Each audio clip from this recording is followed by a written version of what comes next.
If you're just joining us here, Mavericks Warriors last night in San Francisco, Game 5. Steph Curry and the Warriors hadn't lost at home these entire playoffs, and they were a win away from the finals. That's Luka Doncic, who has done everything he could in this postseason, but last night he just couldn't do it against that defense, and the Warriors turned that in transition. They're so deadly. Klay Thompson, he had it going last night. When Klay is going, this team is so tough to stop offensively. Klay 19 in the first half, and the Warriors had a 17-point halftime lead. The struggles for Luka would continue into the third. He shot just 2 for 10 in the first half, and then you got the going in the other direction. And take a look at Draymond. Oh, the fancy pass behind the back. Warriors a 21-point lead in the third, and they could smell it in San Francisco. And Doncic clearly frustrated. Fourth quarter, now 3 minutes remaining after Dallas had made a run late in the third to give themselves some hope and some life, but it was just too much Klay. He was 8 of 16 from 3, 32 points. Golden State pulling away, and then Steph Curry, corner 3. Quiet night by his standards, 15 points, but he does win the first ever Magic Johnson Trophy as Western Conference Finals MVP. The Warriors back in the championship round. Steph, talk to me.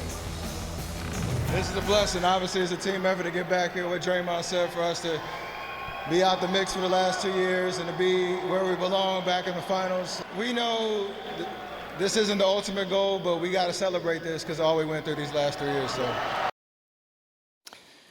Yeah, I mean, think about all the injuries and everything else. And look at the resume that Steph Curry is building for himself. A 3-time champion, and he's 4 wins away from adding to that. 2-time league MVP. The one thing missing from this list, he's never been named the finals MVP, and that's why Windy, who's with us this morning along with Vince Carter and the great Pat Bev, made the point earlier today that winning that Western Conference Finals MVP trophy felt like something for Steph. And he's 4 wins away. And I opened the show this morning, Pat Bev, by saying no one may have more at stake in the next couple of weeks than Steph Curry.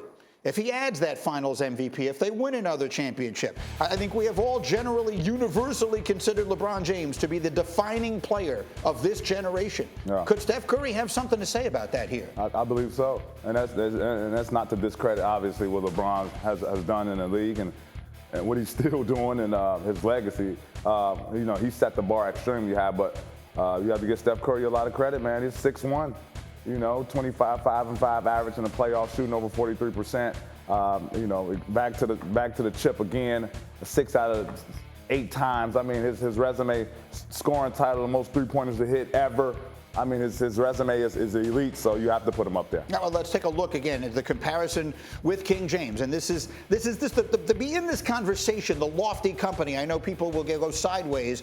The mere fact that we're talking about it is remarkable. But you see that 1-0 on the Curry side of it. Yeah. That really is the one thing people will point to and say, well, when the games were the biggest, he was not the best player on his teams in those moments. The Kevin Durant factor and all this makes it so complicated because it was almost like a cheat code when he got there. VC's got a look on his face like something's making him uncomfortable.